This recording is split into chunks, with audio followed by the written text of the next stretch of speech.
Good morning students. मैं Rajat, faculty at government polytechnic Budaun. उम्मीद है आप सभी लोग अपने अपने घरों पर सुरक्षित होंगे और सरकार द्वारा दिए गए सभी निर्देशों का पालन कर रहे होंगे और देश के खिलाफ कोरोना महामारी के खिलाफ इस जंग में अपना महत्वपूर्ण योगदान दे रहे होंगे। स्टूडेंट्स, इससे पहले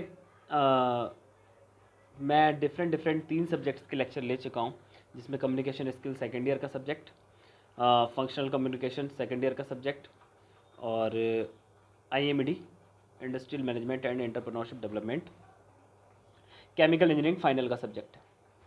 आज मैं एक और नए सब्जेक्ट की शुरुआत करने वाला हूँ और वो सब्जेक्ट का नाम है एनर्जी कंजर्वेशन। ठीक है, EC। ये केमिकल इंजीनियरिंग CE ब्रांच का फाइनल ईयर का सब्जेक्ट है। ठीक है, और इस सब्जेक्ट के अंतर्गत हम लोग विभिन्न प्रकार की ऊर्जाओं के बारे में, ऊर्जा संरक्षण के बारे में, ऊर्जा विकल्पों के बारे में और ऊर्जा के भंडार के बारे में पढ़ेंगे। इट मीन्स जो हमारा सब्जेक्ट है एनर्जी कंजर्वेशन,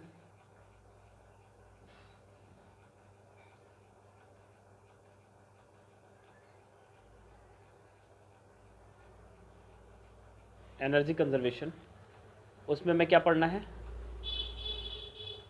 एनर्जी पढ़नी है,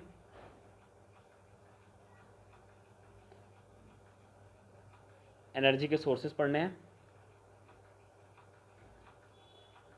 अल्टरनेटिव ऑफ एनर्जी पढ़ना है। ठीक है, और इसके अलावा क्या पढ़ना है?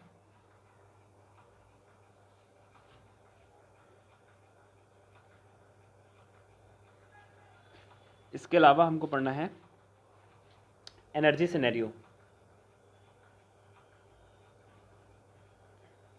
इन 3 से 4 बेसिक टॉपिक्स के इर्द गिर्द हमारा एनर्जी कंजर्वेशन नाम का सब्जेक्ट जो है वो घूमता है।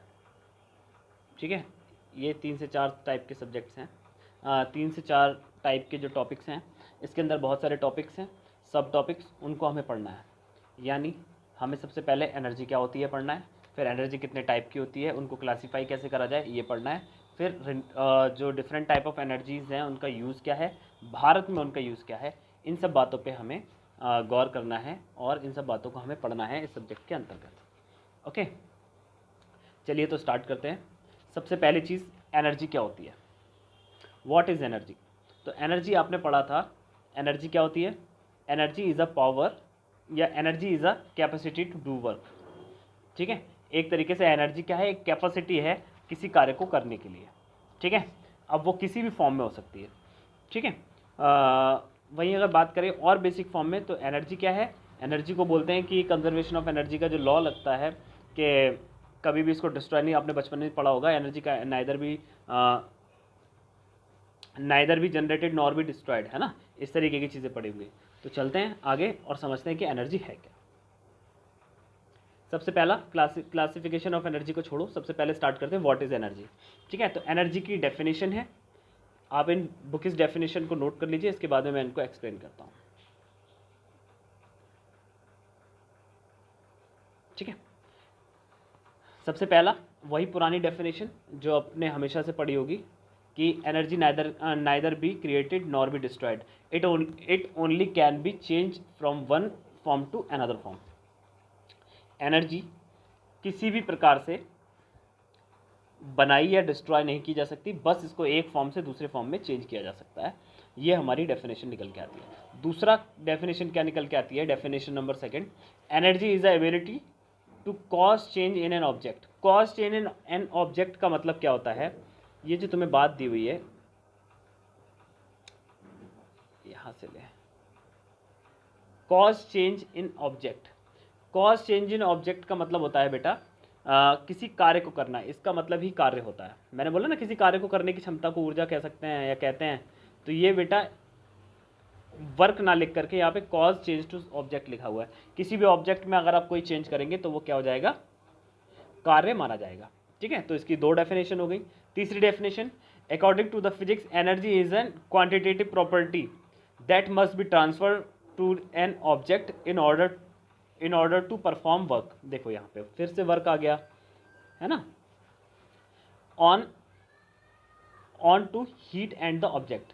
देखो बेटा, मैं आपको बार बार बोल रहा हूँ कि हर तरीके से घूम घाम के वर्क आ जा रहा है। ये सारे डेफिनेशन का स्क्रीनशॉट लेकर के आप लोग नोट कर लीजिए, ठीक है। और इसको देसी भाषा में अगर मैं एनर्जी को समझाऊं तो एनर्जी क्या है?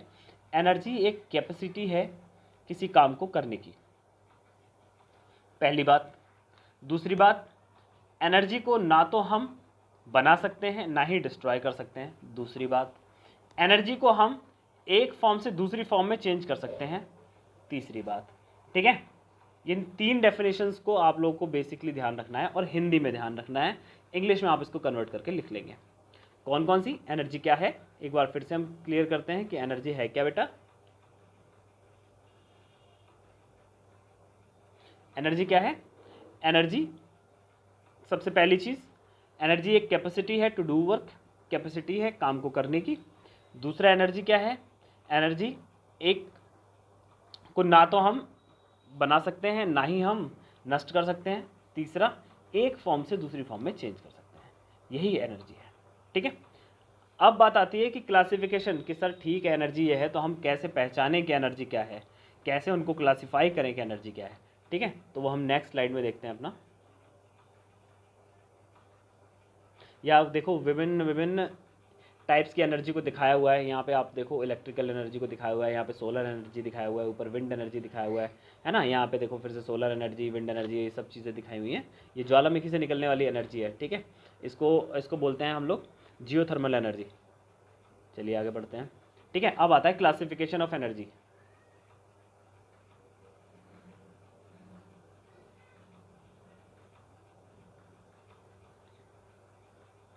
Classification of energy, classification energy को कितने प्रकार से हम क्लासिफाई करें।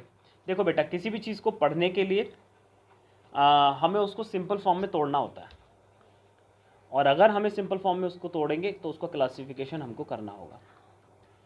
तो एनर्जी का जो क्लासिफिकेशन है वो हम डिफरेंट डिफरेंट बेसिस पे करते हैं, डिफरेंट डिफरेंट तरीके से करते हैं, ठीक है। कभी तो उसकी अवेलेबिलिटी के हिसाब से करते हैं, कभी उसकी यूजेस के हिसाब से करते हैं, ठीक है, कभी उसके नष्ट होने के हिसाब से करते हैं, कभी उसके कन्वर्जन के हिसाब से करते हैं। तो एनर्जी को डिफरेंट डिफरेंट टाइप से हम क्लासीफाई करते हैं और उसको डिफरेंट डिफरेंट टाइप के एनर्जी रिसोर्सेज में काउंट करते हैं। इससे हमें उसके बारे में समझने में और पढ़ने में दोनों में ही आसानी हो जाती है, ठीक है। तो सबसे पहला जो एनर्जी का क्लासिफिकेशन है वो है प्राइमरी एनर्जी। प्राइमरी का मतलब क्या होता है बेटा? प्राइमरी का मतलब होता है प्राथमिक।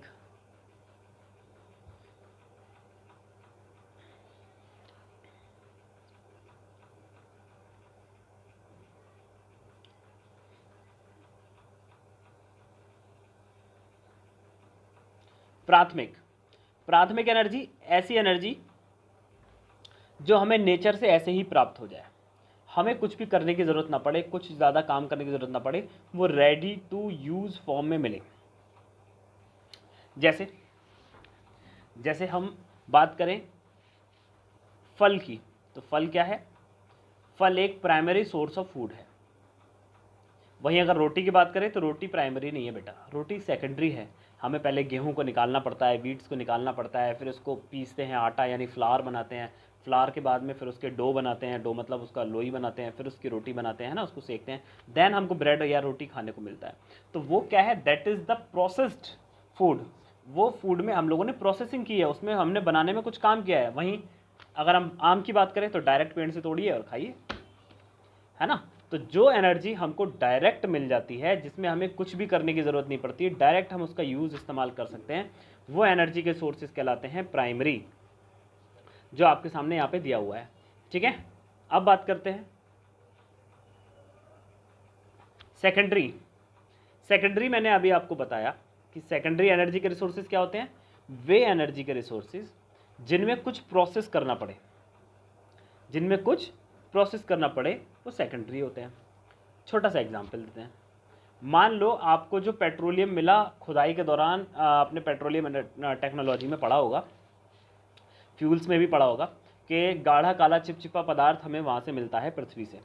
तो that is the primary energy resources. उसको डायरेक्ट यूज़ करेंगे तो वो प्राइमरी एनर्जी रिसोर्सेज में कहलाएगा। वहीं उसको फिल्टर करने के बाद में पेट्रोल, डीजल और अलग कैरोसिन में जब हम चेंज करते हैं, बदलते हैं, उस कंडीशन में क्या हो जाता है बेटा, वो सेकेंडरी एनर्जी रिसोर्सेज में बदल जाता है। यानी आपका जो पेट्रोलियम है वो कैसा है, सेकेंडरी। क्यों? क्योंकि उसके साथ में इंसानों ने कुछ प्रोसेशन किया है, कुछ काम किया है। अगर वो कुछ काम नहीं करते देन वो प्राइमरी। कुछ काम कर लिया, उसको अपने हिसाब से कन्वर्ट कर लिया, दैट इज सेकेंडरी। एक बार और क्लियर करते हैं। ऐसे एनर्जी रिसोर्सेज जो डायरेक्ट हमको पृथ्वी से मिले यूज़ करने की फॉर्म में, या उल्टा कहते हैं कि ऐसे एनर्जी के रिसोर्सेज जो पृथ्वी से या नेचर से लेने के बाद में तुरंत इस्तेमाल कर लिए जाएं, वो क्या कहलाते हैं, प्राइमरी एनर्जी के रिसोर्सेज। वहीं दूसरी तरफ अगर बात करें, ऐसे एनर्जी के रिसोर्सेज जो प्रकृति से लेने के बाद हमें प्रोसेस करना पड़े, हम उसमें कुछ बदलाव करके प्रयोग करें, तो वो कहलाते हैं सेकेंडरी एनर्जी के रिसोर्सेज। ओके, अब उम्मीद है कि आपको ये बात समझ में आ गई होगी। ठीक है, चलिए।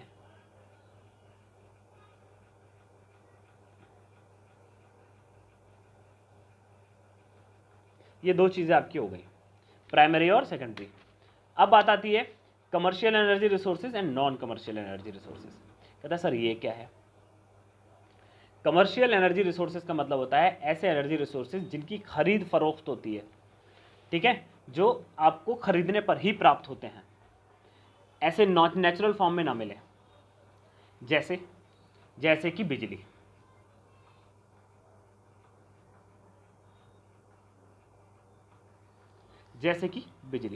बिजली आपको बेटा कभी खरीदने पे प्राप्त होती है?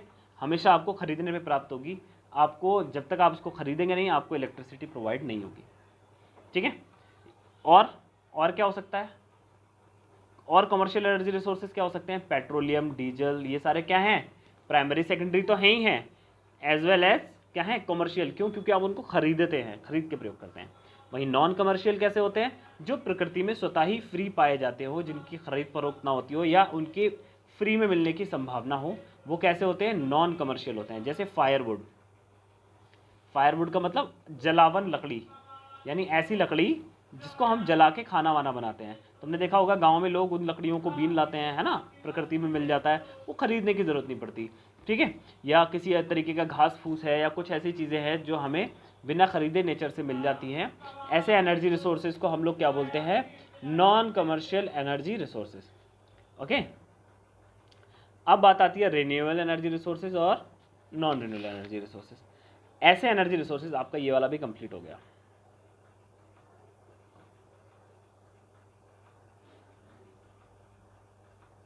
कमर्शियल और नॉन कमर्शियल आपका खत्म हो चुका बेटा। अब आती है रिन्यूएबल एनर्जी रिसोर्सेज और नॉन रिन्यूएबल एनर्जी रिसोर्सेज। ऐसे एनर्जी के रिसोर्सेज जो रिसोर्सेज का हम इस्तेमाल बार बार कर सकें, मोर देन वन टाइम कर सकें, वो कैसे कहलाते हैं? Renewable energy. जिनको रिन्यू किया जा सके। इनके नाम से ही आपको महसूस हो रहा होगा कि भैया रिन्यूएबल एनर्जी क्या है? ऐसे एनर्जी के रिसोर्सेज हैं जो क्या करते हैं, ऐसे एनर्जी के रिसोर्सेज हैं जो क्या करते हैं, बार बार रिन्यू होते रहते हैं। और जो रिन्यू ना हो पाए वो क्या कहलाते हैं? ऐसे एनर्जी के रिसोर्सेज जो रिन्यू ना हो पाए वो नॉन रिन्यूएबल कहलाते हैं। ठीक वैसे ही जैसे हाइड्रो पावर का आप इस्तेमाल करते हैं तो क्या होता है, एक बार पानी वहाँ से गुजर गया टरबाइन से तो आप उसको वापस नहीं ला सकते, या वापस ला सकते हैं लेकिन वो वापस करना इतना किफ़ायती नहीं रहेगा, तो उसको हम बोलते हैं हाइड्रो पावर, एक बार में खर्च हो गई।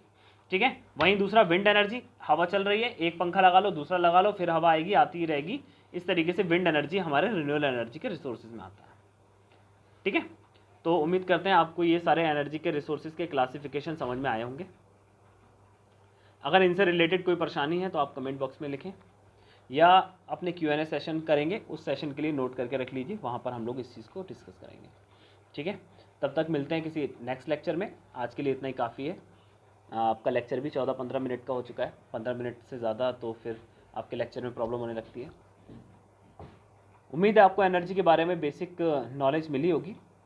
एक बार दोबारा से डिस्कस कर लेते हैं कि एनर्जी है क्या? एनर्जी किसी कार्य को करने की क्षमता है जिसको हम ना तो जनरेट कर सकते हैं ना ही नष्ट कर सकते हैं। इसको एक फॉर्म से दूसरी फॉर्म में चेंज कर सकते हैं। इसको क्लासिफाई करने की बात आए, इसको समझने की बात आए तो हम डिफरेंट डिफरेंट टाइप से तोड़ लेते हैं। सबसे पहला, उपलब्धि के आधार पर। ये कैसे आधार पर है बेटा? उपलब्धि के आधार पर है, उपलब्धि के आधार पर, ठीक है। दूसरा क्या है? बिक्री के आधार पर, ठीक है। और तीसरा क्या है? जनरेशन के आधार पर, जनरेशन उत्सर्जन के आधार पर, ठीक है। तो इतने प्रकार से हमारे ये एनर्जी के रिसोर्सेज हम लोग क्लासिफाई करते हैं। उम्मीद है आप लोगों को समझ में आया होगा, ठीक है। अगर अब भी कुछ प्रॉब्लम हो तो एक वीडियो दोबारा से, यही वीडियो आप दोबारा से रिपीट करके देख लीजिएगा। मिलते हैं नेक्स्ट लेक्चर में फर्दर एनर्जी के और कंसेप्ट के साथ में। तब तक आप अपने घरों पर रहिए, सरकार द्वारा दिए गए सभी नियमों का पालन करिए, देश की कोरोना के खिलाफ इस जंग में अपना महत्वपूर्ण योगदान दीजिए। मिलते हैं नेक्स्ट लेक्चर में, तब तक के लिए धन्यवाद।